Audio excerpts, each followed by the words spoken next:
Here we go. It's time to go temple building from the inside out. Many of us know that physical and mental health play a direct part in spiritual health, but we may not know how to bring it all together. Well, here's your host, Desiree Fletcher Carruthers, as we go temple building from the inside out.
Sorry about that.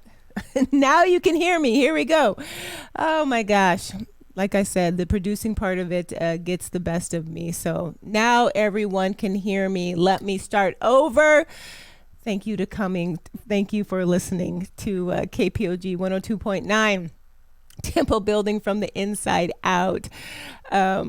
What I was saying while I was still muted is that, you can visit us at kpog.org, where you can catch all of our live and recorded broadcasting online through our internet page.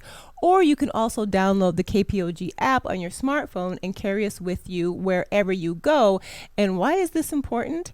Well, it's important because just the current environment that's going on with social media right now, and a lot of people being censored and or locked out of their accounts when they weren't before, but all of a sudden they are now. I know several of my peers have posted that they've received interesting messages from some social media saying that, you can't post this type of post right now, or things that they're posting is being fact checked, which if it's a legitimate fact checking source, that's great.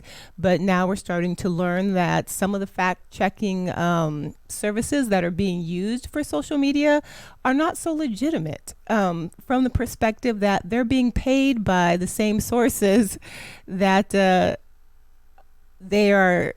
supposed to be fact checking for. So it's not independent. It is not independent fact checking, if that makes any difference to you guys. I've also received notices that say that I am no longer able to tag individuals because I am violating Facebook rules and regulations. And I don't tag a stream amount of people.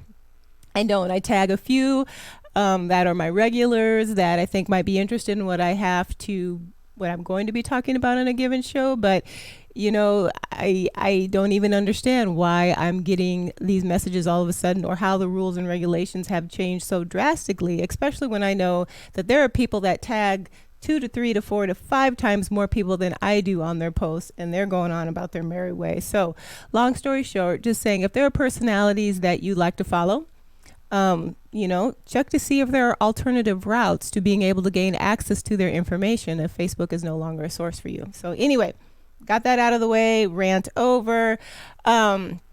So last week, my producing skills also got the best of me. I started my in bumper a little too soon, and I had some questions as to what were my final comments to tie up last week's show when we were talking about kind of a state of the union and why health really should be a top priority for you when you're looking at everything that you want to accomplish in 2021. If better health is not at the top of your list, I really challenge you to evaluate and ask yourself, why isn't it? And you can catch that show on the KPOG Facebook page. I have a group there, Temple Building from the Inside Out. I try to post all of my shows to that group as well as to the KPOG 102.9 Facebook page. So check it out there. You can take a listen to it if you weren't able to catch last week's show. But anyway, the parting comments that I left for last week are 2 questions. Who are you capable of becoming? And that's a legitimate question because a lot of times I think we underestimate ourselves. So who are you capable of becoming? And how does your current state of health affect your long-term view of yourself, your long-term potential? Because you have to understand what you do affects your long-term health. So who are you capable of becoming, and how is your current state of health, your current habits going to impact who that person, that future person is or could be? How will your current state of health and your current habits impact that person's potential? So I challenge you guys to think about that and really think about your why of why health should be important to you at the top of your goals list for 2021, a big part of your success plan that we've been talking about for the past couple of weeks. So last week we kind of talked about the State of the Union, just how bad of shape America is as far as our health, and some of the contributing factors to that, and how mindset plays a very integral role in whether you will or won't achieve your goals. And it's a positive mindset, most specifically, that is going to play the biggest factor in whether or not you're successful in achieving those goals. And so I want to talk even more specifically today. So if better health and better nutrition is part of your success plan for 2021, then let's talk more about some things that may help you succeed. Maybe even, might just be a different way of thinking about food that you haven't before. Because unfortunately, most individuals in the U.S. today, they do not consume a balanced diet. And really with I'm going to say this knowing that it's only half true. I want to say, and really with the food sources we have available to us, it can be extremely hard. And I know that is not 100% true because for the most part, here in the United States of America, we have access to any and every type of food that we could ever imagine, whether it's fresh, processed, organic. If it's cultural, there are Asian stores, there are Indian stores, there are African stores, there is, Middle Eastern stores, Mediterranean stores, every kind of grocery store, if you live in a big enough city, that you could ever hope to shop at. And a lot of them have fresh and prepackaged food. So, okay. I'm gonna put that out there, but for the vast majority of us time-crunched people, we do not take advantage of the fresher options that are out there for us because A, we feel like, or we just don't have time to cook. B, we don't know how to cook like we used to. So for anybody who was listening back when I was putting a plug in for Kidstir, which is this fantastic little service that works to promote cooking in children. If you're an adult that doesn't know how to cook, I think Kidstir is for you. It's Kidstir, KIDSTIR.com. Every month, if you sign up for however long a membership you want to sign up for, they will send a box with a cooking tool and recipes. And again, this is geared towards children, but you know what? If you don't know how to cook and you're getting started, this is a great way to start incorporating using fresh foods and ingredients into your menu habits and not just pulling something out of the freezer or cracking open a box, because that's a big part of the problem today. So like I said, most individuals, most Americans don't consume a balanced or healthy diet. In fact, one source, the new KPOG, and I am going to have to pull that for you. Sorry, I'm pushing buttons here that I shouldn't be, found that 1 in 10 individuals meets the recommendations for fruit and vegetable consumption. That's 1 in 10, which basically means that most people probably are not eating a vegetable that's not fried, and they're not eating fruit that isn't processed into something else. It's just not happening. And only 1 in 10, that's not great. Why? Because it can lead to chronic disease because your body's just not getting what it needs. And then the foods that you are consuming, they're leading to inflammation and other issues that are going on in the body. So really think about that. Are you the 1 in 10 or are you the 9 out of 10 that fit that description, that stat? And if you are part of the 9, let's start to move that number. Let's, at least get to maybe 2 out of 10 or 3 out of 10, but 1 out of 10, come on guys, that is crazy. A healthy diet is essential for just wellness and disease prevention, okay? But I know we kind of have a skewed picture of what is a healthy diet anyway, because oftentimes nutrition is overcomplicated. It's manipulated to serve the purposes of whatever food industry it was created to support. My background was in public relations. That's how I initially cut my teeth early in my career. And I have to say that I was just almost ashamed when I learned how public relations was behind some of the most successful yet erroneous food campaigns that have run the gamut over the last, I don't know how many years. I mean, going back to the 60s and 70s. So literally successful that, if I wasn't ashamed that it was leading people astray on nutrition, I would just be amazed at how successful it was and how people just bought into it, and me being one of them. When I didn't know what I know now, I was a staunch believer of whatever came out. And, now I'm going to say, question, find out, do your homework. If a health claim is out there, look into it first before you accept it. And that goes without saying, even with what I'm telling you. I'm going to sit here and tell you some things today and things every week that you may never have heard before. Check it out. Don't just take my word for it. I want you to check it out, do your homework. And if you agree after you've done your homework, great. Take that information and do something good with it. And if you don't, keep looking. But yeah, marketing has played a huge role as to food recommendations over the years. Everything from, cutting off fats is, fats are bad, carbs are bad. Now keto is great and fats are great. So we've gone everything from, I can't believe it's not butter, because heaven forbid if we ate real butter, natural butter, to now we're all about fat bombs and bulletproof coffee. It is hard to know. It is hard to know with the way food is positioned in our media what to do. So, what do we do? One general rule of thumb is to think about, where does your food come from? Was it made in a factory, or did it come from nature? That's as simple as it can be, folks. There doesn't have to be keto. There doesn't have to be Atkins, all the other diets and fads that are out there. What I would say is focus on whether or not your food was made by God, or was it made by man and it came from a factory and it's processed. You can't get any simpler than that. Ask yourself, when you look at your plate every night, where did your food sources come from? Yep, that's right, Michael Constantine. I think you are reading my mind. He says, read the label and set a better table. And that is 100% of where we are headed on today's show. I know we're all familiar with counting calories, but today I want to talk about counting your chemicals and your food additives. And I know that's probably going to sound crazy, but in America, our food is loaded with chemicals and additives beyond what we even realize. And many of them can be extremely damaging if consumed in high numbers, big amounts, and are the cause of disease and many disease-related conditions. And that's just the hard fact of it all. You have BPAs. I know there's the big GMO push.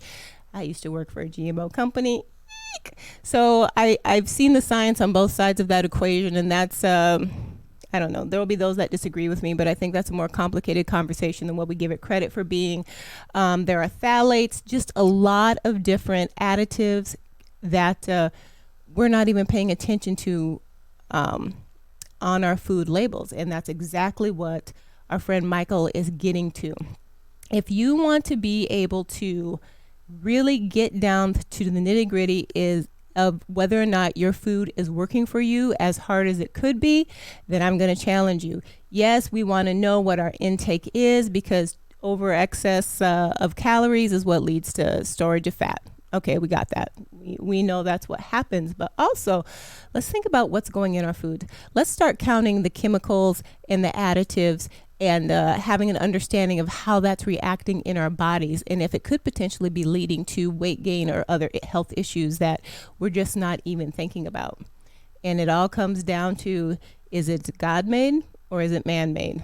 You know, ask yourself that question every time you go to put something in your mouth. Is it God-made or is it man-made? And that's really never going to steer you wrong. God-made food, I'm going to put this out there 100% of the time, is probably not going to steer you wrong unless you have some sort of health condition that you're already aware of. So if you have celiacs or, you know, you have an aversion to peanuts, then yes, obviously there are issues there. And my previous statement does not apply. But for the most part, if the food is God-made, you can't go wrong. So what does counting chemicals and additives look like beyond reading your labels? All right, that's the first step. You have to stop, take a look at the side of the box. If the writing is small, bring your glasses, but you have to read your labels, and not just for the fat, protein, and carbohydrate count, but really look at what the ingredients are. And the basic rule of thumb is, again, it's not rocket science, and I know most of you know this, but you're not doing it. And the basic rule of thumb is the fewer ingredients that are on the package, the better that food is for you. If the list of ingredients is a mile long and you can't pronounce the majority of what's listed there, it's not going to be a good choice for you. I mean, it's just not health-wise. It might taste good, it might be fast, it might be easy for you to whip up a meal for your family, and the commercials will say, this is great and it's fortified and this and that, but the truth of the matter is, it's not your best food option. It's just not. So start to get intimate with the labels on your packaging. And beyond that, if you can choose organic, go ahead and do that. If you can choose grass-fed organic meats, great, try that. If you can choose cold water, wild-caught fish, great, do that. Part of that is going to play into your counting chemicals and additives equation, because when you have organic, when you have grass-fed, when you have cold water, wild-caught, there should only be one ingredient in that. Unless it's been sitting on a shelf in a dairy or freezer section or a meats counter somewhere for several weeks, because we're not close to the ocean, and any fish we know that we get in the Midwest has been processed for a while. And so sometimes they do things to preserve those food items. But think about it. Try to decide if you're willing for this level of mind switch, and then really go for it. So you're saying, okay, all right, Desiree, I'm going to read my labels. What exactly am I looking for? Well, let's take a look. We're going to look at some of the most common additives that we'll find in processed foods. And let's start with sodium nitrate and sodium nitrite. These are both preservatives used to prevent bacterial growth, and they give the pinkish color to meats and fish. So if you're buying prepackaged meat and prepackaged fish, a lot of the times the color that you still see in that meat, it's been added, especially when you're dealing with salmon. So when you talk about salmon, most wild-caught salmon, they get their color from the food that they eat in their natural habitats. But if you have farm-raised salmon, their diet is totally different, and their meat tends to be more gray in color versus pink, because they're not getting the same type of nutrients and all the things that come along with it. You have ocean versus farm-raised. And so who wants to buy gray-looking fish? Nobody. So they added coloring to it, and there you have it. So it could be a sodium nitrite or a sodium nitrate. In addition to like salmon, you might find these in bacon, sausage, hot dogs, cured, canned, and packaged meats. Anything that has not been relatively freshly butchered and still has a pretty vibrant color. So what you need to know about this is that under certain conditions like high heat, sodium nitrite and nitrate can react with amino acids to form cancer-causing chemicals called nitrosamines. So, and this reaction can be slowed down by ascorbic acid, but we're not always eating something with ascorbic acid in it at the time that we might be eating a meat product with, a nitrite or a nitrate. So if you are eating a good amount of these types of products, so say you have a heavy meat diet or you eat a lot of processed meats, you could be putting yourself at risk to different types of cancer.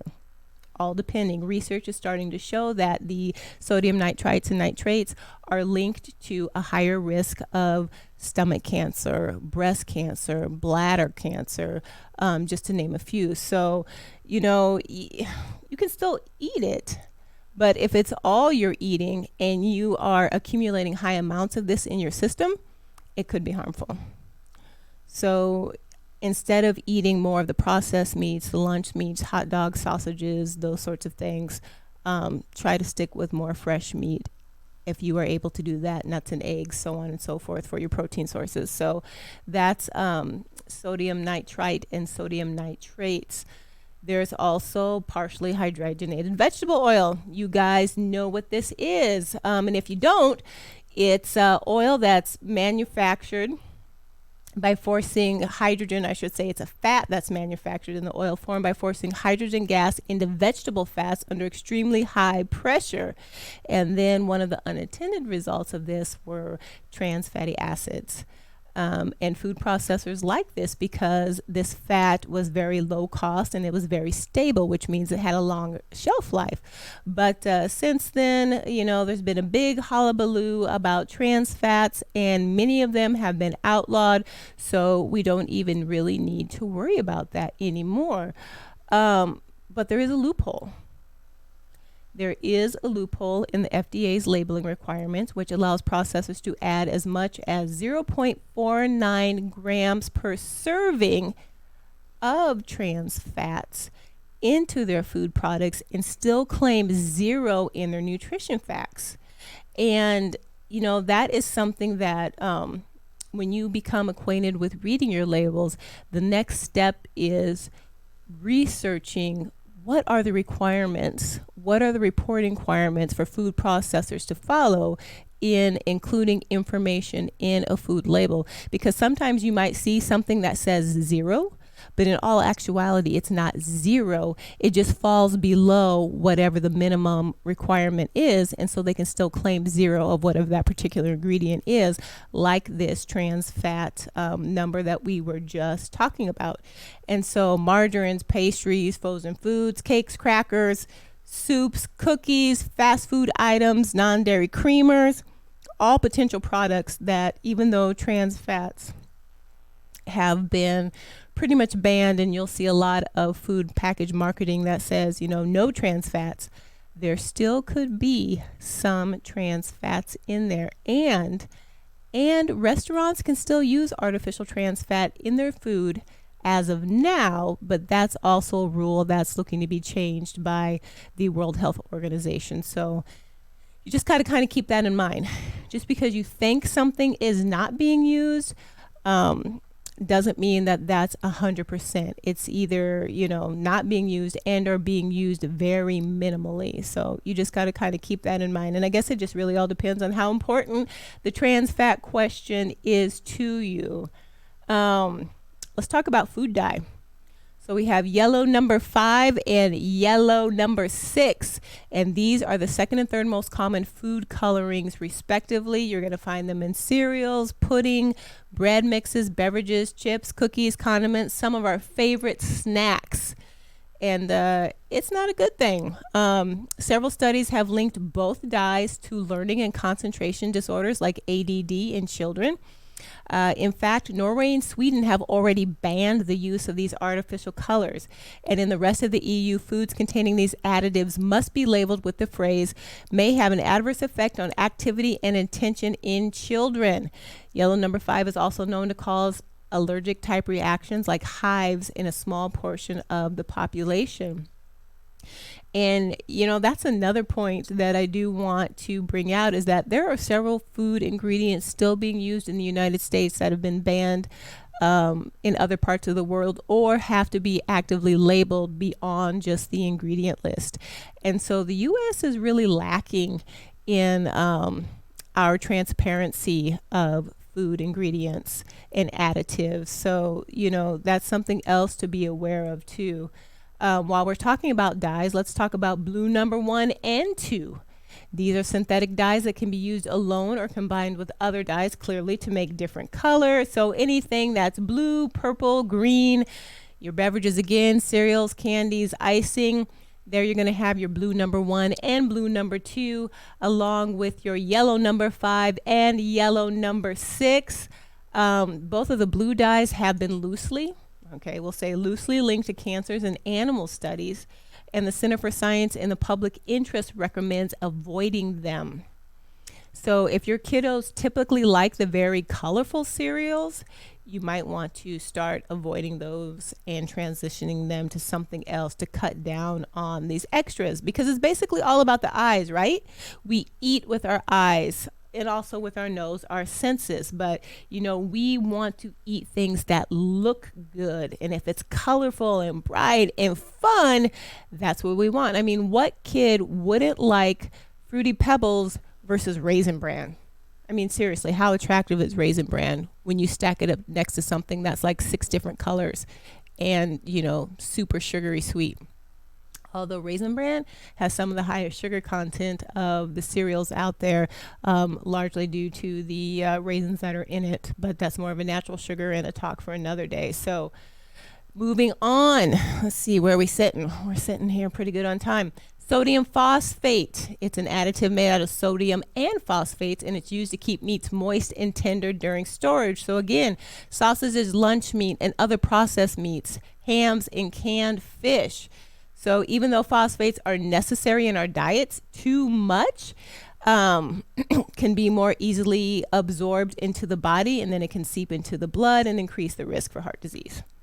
Some research is showing that doctors are also linking the sodium phosphate compound to higher rates of chronic kidney disease, weak bones, and premature death. So, not to be scary, but I hope you're starting to see a pattern. So a lot of these additives, ingredients, in and of themselves, they're not fatal. They're probably not disease forming. But when you're consuming large amounts of them over time and you start to get buildup in your system because your body's either not detoxing it or it's getting stored in fat cells, that's when you start to run into problems.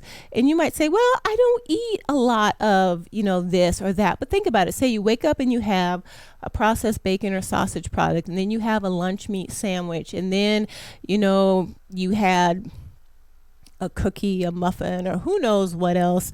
Maybe you had a bowl of Captain Crunch along with all of that. And, most of the foods that you eat are processed because they're easy. So you're just going to grab the container and go, and you're going to run with it. But you start adding that up over time, and you've got all these additives just piling up on top of each other over time. And then we wonder why we're sick. We wonder why we're one of the sickest nations in the world. And it's our grab and go culture that that plays a big part of that. And we're sold that everything that we're eating has this attitude, this vitamin, this nutrient, high in fiber, this and that, which is great. And it has all of those things. But when you look at everything else that is also added to those foods, not our best food choices. Is your food made by God, or is your food made by man? And not just God-made ingredients, not just, this food has flour in it, which when it was a grain, it was made by God, and it has sugar in it, which, when it was in its cane form, it was made by God. No, we're talking about true, you pick it up, slice it, eat it. That type of God-made food versus man-made food that was tempered, tampered, and colored, and everything else that goes along with it. So really think about that. Corn syrup. I know we are not surprised by high fructose corn syrup. We've all heard the ails of that, and it is everywhere, guys. Baked goods, liquid beverages, things that you wouldn't even think high fructose corn syrup is in. It is there if you read the label, and it comes under many, many different names. So next step, A, first step, start reading your labels. B, second step, figure out or get more informed, become more informed on, what are the requirements that food processors have to report, so you can kind of understand what really is or isn't being added to your label. And then 3, what are the different names that different ingredients are being put on that label as? For sugar, there's over 60 odd plus names, and that's being conservative. Maybe one of these times we will talk about all the various different names of sugar, but high fructose corn syrup is also one of those where it has many different names, and you're going to find it virtually in every processed food that you can come across. So, beyond weight gain, because high fructose corn syrup is associated with weight gain because it contributes nothing nutritionally to anything other than added calories and taste. But beyond that, it's also starting to be linked to diabetes and inflammation within the system, which we have talked about in the past, that inflammation is at the heart of many diseases that many Americans experienced, and a lot of that inflammation can be controlled by the food that you eat. So evaporated cane juice, a prime example right here. I guess I couldn't have set that up any better. Evaporated cane juice is a sweetener derived from sugar cane. It's just another way of saying this product has sugar in it. It's the same plant used to make refined table sugar. It's also known as crystallized cane juice, cane sugar. And you might think, well, that's cane sugar. That's more natural than, table sugar. It's all the same thing. It's just called something different to make you feel better about it. I love my mom. She says, I'm so bummed. Went and looked at one of my favorite candy package. All of those blues and yellows are in there. You know what, right? You know what, Mom? They are totally in there.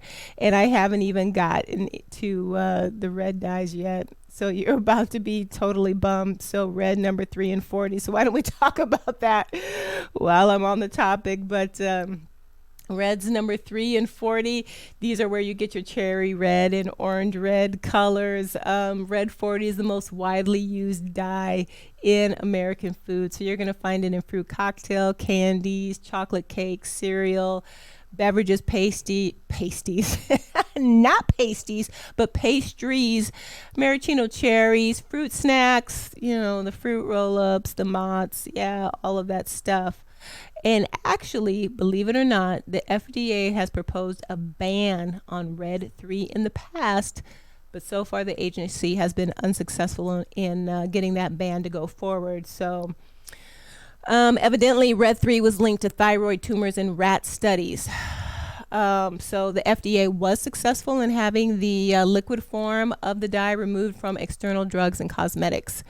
I guess in those 2 areas, you're safe from consuming it, but not necessarily in food. In cosmetics, I'm glad that was brought up because I'm talking about things that we're ingesting, but you do know that your skin is the largest organ on your body, right? And things that we put on it are being absorbed into your system, and they do make it into your internal network. So that's something to think about as well. So we were talking about sugar. Let's talk about aspartame. Several of you have probably heard about this. It's a near 0 calorie artificial sweetener, and it's made by combining 2 amino acids with methanol. It's most commonly used in diet soda, but then also in gums. And aspartame is 180 times sweeter than sugar. In fact, you're going to find it in more than 6,000 grocery items, including yogurts, NutraSweet, Equal, other artificial sweeteners as well. Recently, the Dietary Guidelines Advisory Committee gave the go-ahead to enjoy aspartame in moderation. Okay. However, over the past 30 years, the FDA has received thousands of consumer complaints due mostly to neurological symptoms such as headaches, dizziness, memory loss, and in rare cases, epileptic seizures. There are many studies that show aspartame to be completely harmless, while others are pointing to aspartame being linked to a range of different cancers, plus all of the anecdotal complaints that are coming in. So, if you're going to have sugar, it's better in my book. And again, I can't give medical advice, so I'm going to give you my best opinion on this, to go with the real stuff and to avoid the artificial sweeteners altogether. At least your body is going to have a better idea of how to process the natural sweetener versus the artificial, although they're going to react the same. So even if you think you're eating something with zero sugar because it's got a sugar substitute, your body is still going to respond to that sweetener the same. The brain is still going to have the same sort of reaction. It's going to be processed as far as energy in the same way. So go with the more natural route than the artificial route. And that's my 2 cents on that. Brominated vegetable oil. And we're going to wrap this up here pretty quick, but I'm going to roll through a couple more. So brominated vegetable oil.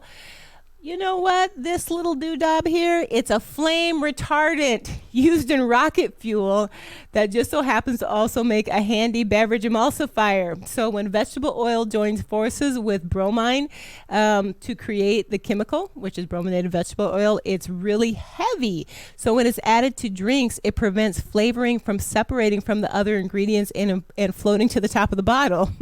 So that's why you're going to find this in a lot of citrus flavored sodas or pop and sports drinks. So, it's said that it may negatively affect thyroid hormones and contribute to internal inflammation. Inflammation is bad. Inflammation is linked to obesity and, like I said, a myriad of other health conditions that are not desirable. It can also cause headaches, fatigue, and loss of memory and muscle coordination. Now, I think that's more of the extreme, but again, just related side effects to that particular additive. And, that's a shame, because when I did drink pop on more of a regular basis, and I rarely do now, I did prefer the citrus beverages. But every once in a while, usually at, holiday occasions or a birthday or something, I'll still have a sip, but it's become so incredibly sweet to me anymore that I just don't even really enjoy it. I really prefer water, which has taken some time for that to happen, but water is my preferred beverage of choice. There was a time where I never thought that would happen, where I hated drinking water just for the sake of drinking water, but now I love it. So if you're in that camp, just know that your habits and your taste buds, even for beverages that don't have a taste like water, can change, where you will prefer, because you'll actually feel like your thirst has been satisfied and you're not continually wanting more, which is going to bring me here to my last additive, and that's artificial flavoring. Who doesn't know about the term artificial flavoring, or who hasn't read it, who hasn't seen it? This is going to make my mom additionally sad, because a lot of candies are artificially flavored to have whatever fruit flavor it is that they are touting. So artificial flavors are chemicals designed to mimic the taste of other ingredients. So they can be used to imitate a variety of flavors like popcorn, caramel, strawberries, grapes, orange. Just like my 12-year-old is always asking me, how do they know what orange tastes like anyway? From a candy perspective, because most candies don't even really taste like real oranges, but yet we have a flavor that's orange, we have a flavor that's blue raspberry. We have, what does a blue raspberry taste like? Well, it's whatever the food manufacturer says it tastes like. And you're going to find artificial flavorings virtually everywhere. Like when you can have a chip that tastes like pizza, that's an artificial flavoring. When you have chili cheese Fritos, that's artificial flavoring. Basically, anytime you have a food product that tastes like something other than the original food it was named after, that is artificial flavoring. So you're going to find it everywhere. Some studies have found that artificial flavoring may be toxic to bone marrow, but these have all been animal studies and they have not really been evaluated on humans. So I just share that. I'm not really here nor there on that, but what I am focused on is the impact that artificial flavors has on our mind and taste buds. You know, the commercial, once you pop, you can't stop. And that's, one of the chips that are out there. Once you pop, you really can't stop because the artificial flavorings that they put in there are also laced with food additives that trigger the hunger response. Well, they don't trigger it, they turn it off. So you're always left wanting more. You never get to the point where you are done eating it. You just want to keep eating it because it tastes good and there's nothing, no internal response going on that's going to tell you that you don't want to eat that anymore. And that happens in a lot of foods. They are created to keep us eating them. And I know that I said that that was going to be my last one that I share here, but I really, one that I want to share with you here, and I wrote down some notes on it and I totally skipped over it, but MSG. And as soon as I find my notes on that, we're gonna talk about that, and then I really will be done with my tirade today of food additives that you really want to watch out for. Let's see. I have to write myself notes because I am a talker, and if I don't stay on track, my show will be 6 hours long and not just 30 to 40 minutes, which is what it tends to be. So here we go. Monosodium glutamate, MSG.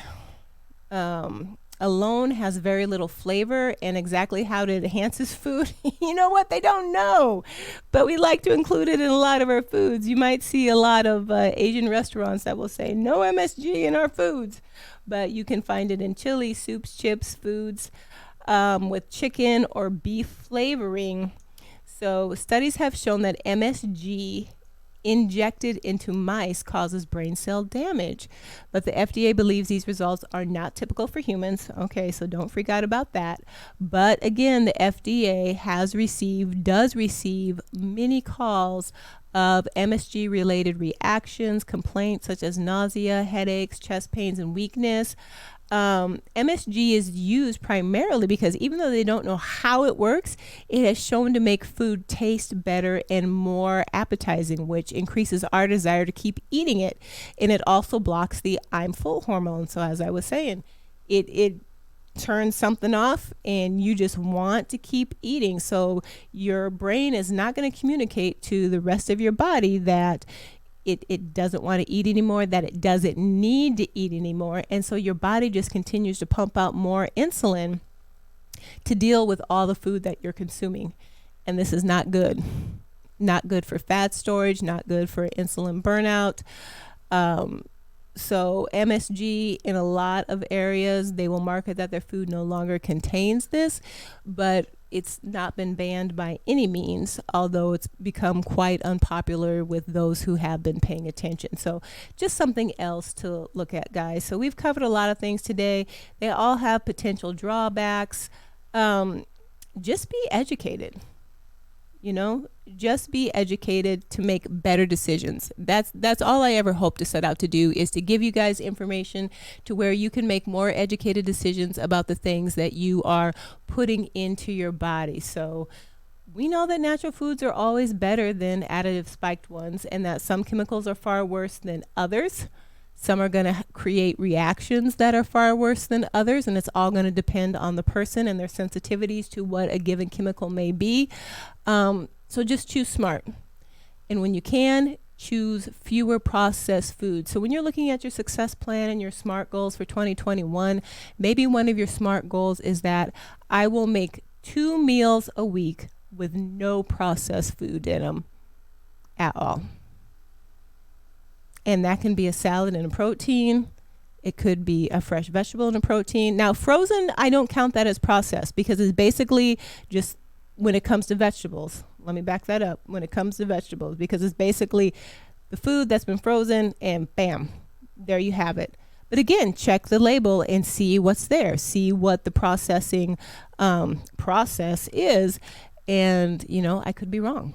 There might be, protocols out there that, food manufacturers have started to do something different with their frozen foods.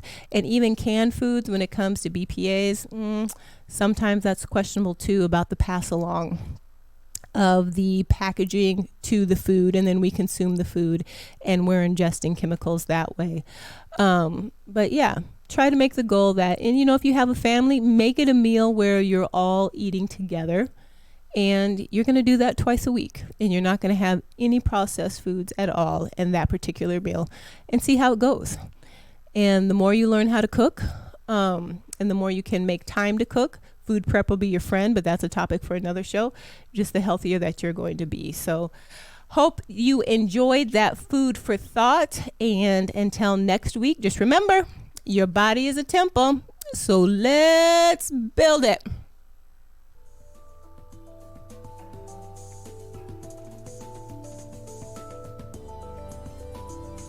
Thanks for joining us for today's edition of Temple Building from the Inside Out, brought to you by the Hazel May Collaboration and Nutrition Coaching, helping you live your healthiest life yet.